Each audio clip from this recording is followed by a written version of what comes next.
নমস্কার, এক্সেলের একটি নতুন ভিডিওতে আপনাদের সবাইকে স্বাগত জানাই। আপনারা কি জানেন এক্সেলের কিছু সহজ ট্রিক্স আপনাকে কতটা এক্সপার্ট করে তুলতে পারে?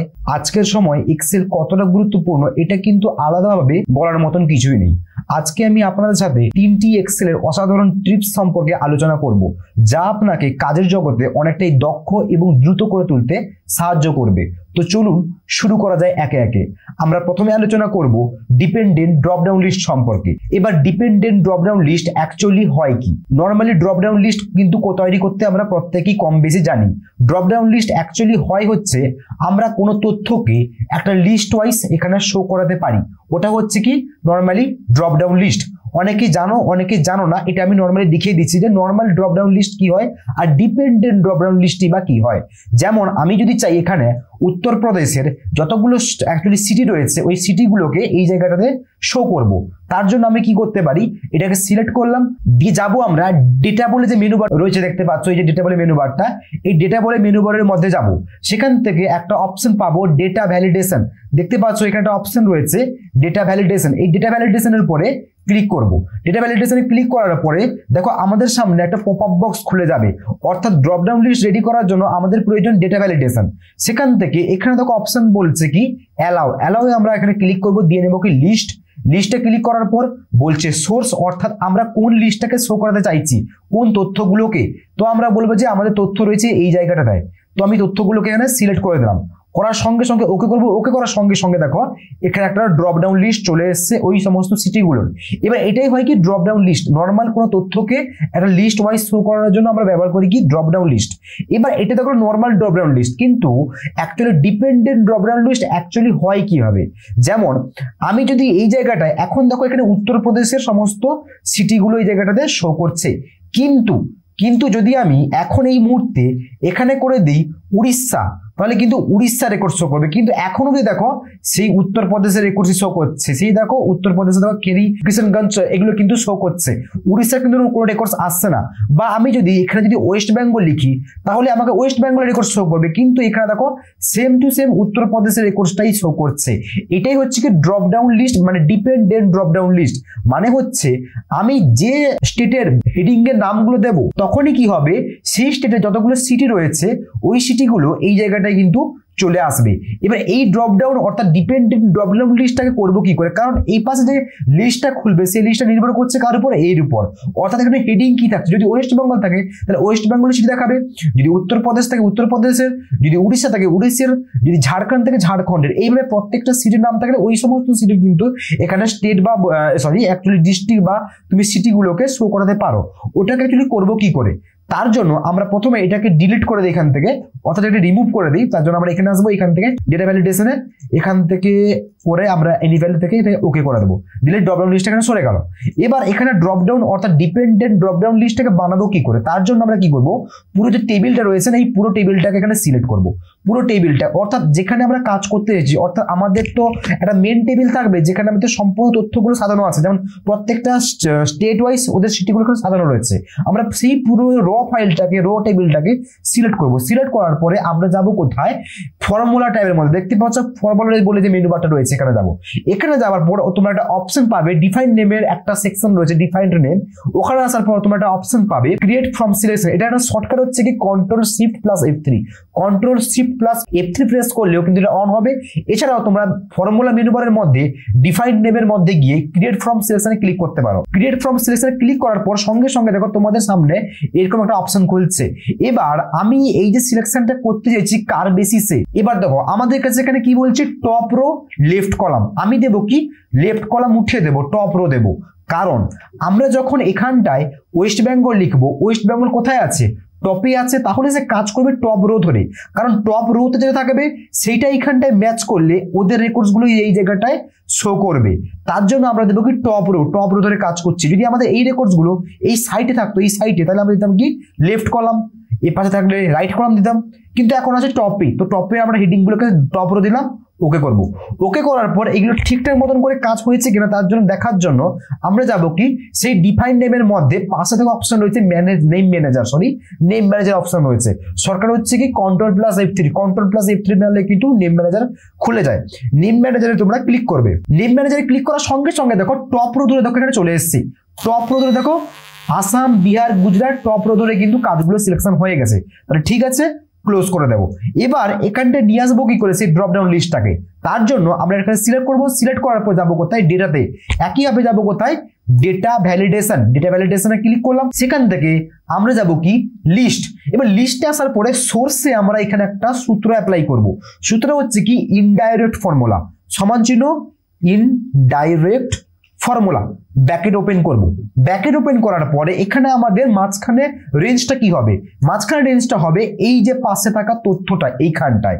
অর্থাৎ আমি বললাম যে কি এইখানে যে তথ্যটা থাকবে সেটাই কিন্তু মানে তার বেসিসেই কিন্তু আমাদের এখানে লিস্টটা খুলবে। তো আমি ইনডাইরেক্ট দিয়ে এইটাকে সিলেক্ট করলাম।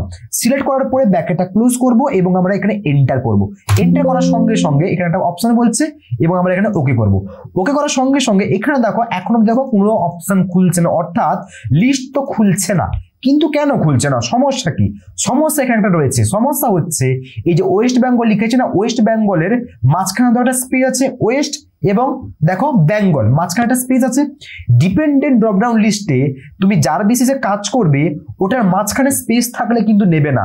ওই স্পেসটাকে তাহলে আমরা রিমুভ করব কি করে? তার জন্য আমরা এই স্পেসটাকে কি করব, মাঝখানে একটা আন্ডারস্কোর দিয়ে দেবো। দিলে কি হবে, স্পেসের পরিবর্তে আন্ডারস্কোর হয়ে যাবে। মাঝখানে স্পেস থাকলে কিন্তু কাজ করবে না, তোমরা এক্ষুনি এটা দেখতে পারলে। মাঝখানে তাহলে আমরা কি করব, ওয়েস্টের পরে যেটা স্পেস ছিল সেক্ষেত্রে আমরা আন্ডারস্কোর ব্যবহার করবো। এইভাবে কি হতে পারে, আমাদের হেডিং এ যেখানে যেখানে মানে যার বেসিস অ্যাকচুয়ালি খুঁজতে চাইছি যেখানে যেখানে আন্ডারস্কোর থাকবে, সরি স্পেস থাকবে, ওটাকে আমরা আন্ডারস্কোর দিয়ে দেবো। এবার যদি আমরা এন্টার করি, এন্টার করার পর দেওয়ার পর দেখো সঙ্গে সঙ্গে দেখো এখানে দেখো লিস্ট অলরেডি খুলে গেছে। এই দেখো উপরে দিক করে আসো, দেখো দেখতে পাচ্ছ পুরো লিস্টটা দেখো দেখাচ্ছে এখানে যতগুলো আমাদের কাছে এইখানে লিস্ট দেওয়া ছিল। এবার দেখো যদি আমি এখান থেকে উড়িষ্যা করি, সাপোজ আমি এখানে উড়িষ্যা দিলাম, উড়িষ্যা দেওয়ার সঙ্গে সঙ্গে দেখো এখানে উড়িষ্যা রেকর্ড এখন দেখাবে। এখন আর কিন্তু ওয়েস্ট বেঙ্গল দেখাবে না। যেমন আমি যেখানে ক্লিক করি, এবার দেখো উপর দিকে এটা নিয়ে যাবো, এই দেখো দেখতে পাচ্ছ, জুম করে দিই, দেখো দেখতে পাচ্ছ সমস্ত উড়িষ্যার দেখো রেকর্ডস গুলো এখানে দেখাচ্ছে। আমি সাপোজ যদি এখানে করে দিই আসাম, তাহলে আমি আসামের রেকর্ডসটা এখান থেকে দিলাম।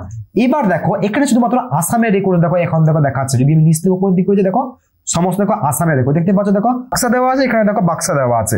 আমি যদি বিহার দিই, আমি সাপোজ এখানে সিলেক্ট করলাম, বা ধরো গুজরাট দিলাম, গুজরাটকে সিলেক্ট করলাম, গুজরাট দেওয়ার পর আমরা এখানে ক্লিক করলাম। আমাদের গুজরাটে দেখো কি দেওয়া আছে, আনন্দ ফার্স্ট দেওয়া আছে সিটি। তো আমরা এখানে আসবো, এখানে আসার পর যদি আমরা উপরে যাই দেখো আনন্দ দেখো দেখাচ্ছে।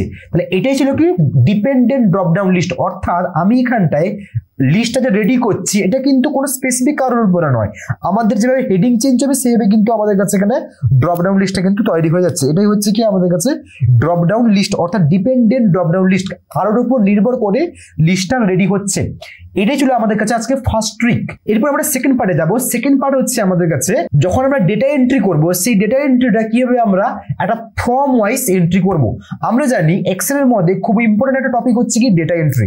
এবার ডেটা এন্ট্রি করতে গেলে আমরা নর্মালি কিভাবে এন্ট্রি করি, সাপোজ আমাদের সামনে দেখো এই টেবিলটা দেওয়া রয়েছে, এইটাকে আমরা ডেটা এন্ট্রি করব।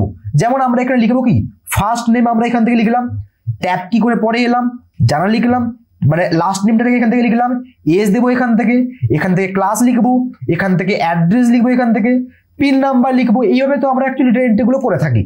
কিন্তু এই ডেটা এন্ট্রিটাকে একটু স্মার্টলি দেখানোর জন্য আমরা এটাকে ফর্ম ওয়াইজ কিন্তু ডেটা এন্ট্রি করতে পারি। এবার ফর্ম ওয়াইজ ডেটা এন্ট্রিটা করবো কি করে, তার জন্য আমি কি করলাম, পুরোটাকে এখানে ডিলিট করে দিলাম। এই ফর্ম ওয়াইজ ডেটা এন্ট্রি করার জন্য এক্সেল এর মধ্যে আগে থেকে একটা ফর্মের মতন অপশন দেওয়া রয়েছে অটোমেটিক, সেইটাকে আমরা ব্যবহার করবো কি করে, তার জন্য আমরা যাব কোথায়, এইখানটা এই যে উপরে যে টাইটেল বার রয়েছে না, এই জায়গাটায় এখানে আসলে তুমি দেখতে পাবে এখানে যে কুইক অ্যাক্সেস টুল বার রয়েছে, এখানে তুমি ক্লিক করবে।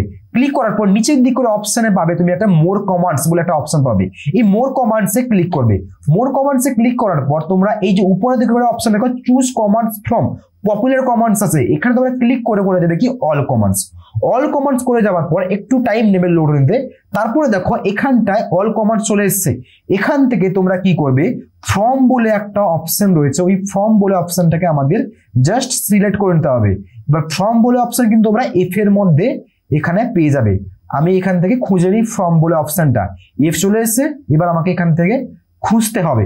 যেমন দেখো এই যে দেখো ফ্রম ওয়াইজ দেখো অপশন আমি খুঁজে নিয়েছি, অপশনটা ক্লিক করব, ক্লিক করার পর কি করবো অ্যাডে ক্লিক করবো, অ্যাডে ক্লিক করার পর দেখো আমাদের এই পাঁচটা দেখো শো হয়ে গেছে। এবার ওকে করব, ওকে করার সঙ্গে সঙ্গে দেখো এখানে এক্সট্রা একটা চলে এসেছে ফ্রম অপশনটা কিন্তু ছিল না, এখন চলে এলো। তোমরা এইভাবে এটাকে ইনসার্ট করে নেবে। এরপরে কি করবে, এরপরে এটাকে তোমরা সিলেক্ট করবে। সিলেক্ট করার পরে তোমরা এই ফর্মের উপরে যে কুইক অ্যাক্সেস টুলবারে যে ফর্ম বলে অপশনটা চলে এসেছে, এখানে তোমরা ক্লিক করবে। এখানে ক্লিক করার সঙ্গে সঙ্গে দেখো এরকম একটা অপশন দেবে, একটা ওয়ার্নিং দেবে, তোমরা এখানে ওকে করবে। ওকে করার সঙ্গে ম্যাজিক দেখো আমাদের হেডিং গুলো দেখো এখানে লিস্ট ওয়াইজ চলে এসেছে, যতগুলো হেডিং ছিল। প্লাস এখানে দেখো একটা দেখো ফর্ম ওয়াইজ রেডি হয়ে গেছে। এবার আমি এখানে একটা ফর্ম ওয়াইজ এন্ট্রি করতে পারি। ব্যাপারটা সেম হচ্ছে কিন্তু একটু স্টাইলিশ ভাবে ফর্ম ওয়াইজ হচ্ছে। যেমন এবার যদি আমি ফর্ম এন্ট্রি করি, এখানে দেখো আমি ফর্ম এন্ট্রি করলাম, ট্যাপ কি দেবো, নিচে আসবো, ট্যাপ কি মারলাম, এজ দিলাম, ট্যাপ কি মারলাম এখান থেকে, আবার অ্যাড্রেস বলছে আমরা এখানে অ্যাড্রেস দিলাম, ট্যাপ কি মারলাম, পিন কোড দিলাম, আবার ট্যাপ কি দিব দিয়ে আসবে করে দেখো এখানে নিউতে অপশন চলে এলো, অটোমেটিক ট্যাপ কি মারলে চলে আসবে, তোমাকে কিন্তু মাউসে ক্লিক করতে হবে না। ট্যাপ কি মারলাম, নিউ অপশনে এসেছিল, এবার এন্টার প্রেস করবো, দেখো এন্ট্রি হয়ে গেল। আবার আমি এখান থেকে সেকেন্ড এন্ট্রি করলাম, নাম দিলাম, এখান থেকে এন্ট্রি করলাম, এজ দিলাম, তার ক্লাস দিলাম, এখান থেকে অ্যাড্রেস দিলাম এবং পিন করে দিয়ে দিলাম, ট্যাপ কি মারলাম, এন্টার করলাম। রেকর্ডস দেখো স্টেপ বাই স্টেপ দেখো এন্ট্রি হয়ে যাচ্ছে, খুবই স্মার্টলি কিন্তু এন্ট্রি হচ্ছে। নর্মাল ডেটাবেস এন্ট্রি থেকে এটা কিন্তু খুব স্মার্ট একটা ফর্ম ওয়াইজ এন্ট্রি। এটা কিন্তু এক্সেলের মধ্যে ইনবিল্ট থাকে, তোমরা যে ভার্সন ব্যবহার করো না কেন এই প্রসেসে কাজ করে তোমরা কিন্তু এটাকে এন্ট্রি করতে পারবে। এরপরে আমাদের থার্ড টপিক কি, এরপরে আমাদের থার্ড টপিক হচ্ছে, ওটা থার্ড ট্রিক্স হচ্ছে এক্সেলের শর্টকাটস। এবার এক্সেলের শর্টকাটস তো আমরা কম বেশি প্রত্যেকেই জানি এবং আমরা এটাও জানি যে এক্সেলকে যদি আমাদের গুরুত্বপূর্ণভাবে খুব দ্রুত কাজ করতে হয় তাহলে কিন্তু শর্টকাট জানা খুবই গুরুত্বপূর্ণ। কিন্তু এমনও কিছু শর্টকাট রয়েছে বা এমনও কিছু ট্রিক্স রয়েছে যেগুলো কিন্তু আমরা জানি না। যেমন এই যে আমাদের ফাইলটা, অর্থাৎ আমাদের এই যে এক্সেল ফাইলটা, এই এক্সেল ফাইলটা অ্যাকচুয়ালি আমাদের কম্পিউটারে কোথায় আছে আমি ভুলে গেছি। দেখো আমার এই এক্সেল ফাইলের নাম কি, প্র্যাকটিস ফাইল নামে সেভ করা আছে। এবার এই যে এক্সেল ফাইলটা আমার যে কম্পিউটার, অর্থাৎ আমার যে এই যে কম্পিউটারের যে ফাইল ম্যানেজার এখানে কোথায় রয়েছে আমি কিন্তু অ্যাকচুয়ালি জানি না। এবার এটাকে আমি খুঁজবো কি করে, আমি তখন ভুলে গেছি। এটাকে আমরা এক্সেল থেকে কিন্তু খুঁজতে পারি। এবার এক্সেল থেকে খোঁজার জন্য আমাদের এখানে একটা ছোট্ট ফর্মুলা অ্যাপ্লাই করতে হবে। তার জন্য দেবো কি সমান চিহ্ন, দিয়ে দেবো কি সেল, সেল দেওয়ার পরে ব্র্যাকেট ওপেন করব। ব্র্যাকেট ওপেন করার পর দেখো এখানে কিছু সিনট্যাক্স চলে এলো। এখান থেকে আমরা দেখো নিচের দিক করে একটা অপশন রয়েছে, নিচের দিক করে অপশন দেখো কি রয়েছে, ফাইল নেম, দেখো দেখতে পাচ্ছ ফাইল নেম। এই ফাইল নেমে ডাউন অ্যারো কি করে আসবে, দিয়ে ট্যাপ কি মারবে, ট্যাপ কি মারার পরে দেখো ফাইল নেম চলে এলো। অর্থাৎ আমি কি দিলাম, সমান চিহ্ন সেলের একটা সূত্র অ্যাপ্লাই করলাম, ব্র্যাকেট ওপেন করলাম, তার মধ্যে আমি সিনট্যাক্স দিলাম কি ফাইল নেম, দিয়ে ব্র্যাকেটটাকে ক্লোজ করব। ব্র্যাকেটটাকে ক্লোজ করার পর যদি আমরা এখানে এন্টার প্রেস করি সঙ্গে সঙ্গে দেখো পুরো রেকর্ডস এখানে চলে এসেছে। অর্থাৎ আমাদের এই ফাইলটা কোথায় রয়েছে দেখো বলে দিচ্ছে এখানে সঙ্গে সঙ্গে। সি ড্রাইভের মধ্যে ইউজার নামে ফোল্ডার রয়েছে, তার মধ্যে সৌমের নামে ফোল্ডার রয়েছে, তার মধ্যে ডকুমেন্টসের মধ্যে প্র্যাকটিস ফাইল রয়েছে, তার মধ্যে আমরা এখন সিটে কাজ করছি। তাহলে আমাদের এই প্র্যাকটিস ফাইলে কোথায় রয়েছে, ডকুমেন্টস এর মধ্যে। এবার আমি চাইলে সুন্দরভাবে এই জায়গাটায় গিয়ে আমরা ডকুমেন্টস কে খুঁজে, ডকুমেন্টস কে খুঁজলে এখান থেকে আমরা দেখো প্র্যাকটিস ফাইল দেখো পেয়ে গেছি। এইভাবে আমাদের কাছে যখন অনেক তথ্য থাকবে, আমি সাপোজ কোনো ফাইলের লোকেশন ভুলে গেছি, তখন আমরা কিন্তু এইভাবে ওটাকে সার্চ করতে পারি এক্সেল শিট থেকেই। তো এই ছিল কি আজকের ভিডিও। আজকের এই তিনটে ট্রিক্স আশা করি আপনাদের অনেক কাজে আসবে এবং আপনাকে এক্সেল এক্সপার্ট হয়ে হতে কিন্তু অনেকটাই কিন্তু সাহায্য করবে। এই ছোট ছোট ট্রিক্স গুলো কিন্তু খুবই গুরুত্বপূর্ণ, ভালোভাবে প্র্যাকটিস করলে আমরা কিন্তু এক্সেলে খুবই দক্ষ হয়ে উঠতে পারবো। আর হ্যাঁ, ভিডিও যদি ভালো লাগে তাহলে অবশ্যই লাইক এবং সাবস্ক্রাইব করে পাশে থাকবেন এবং নতুন টিপস এন্ড ট্রিক্স পেতে চ্যানেলটি অবশ্যই সাবস্ক্রাইব করুন।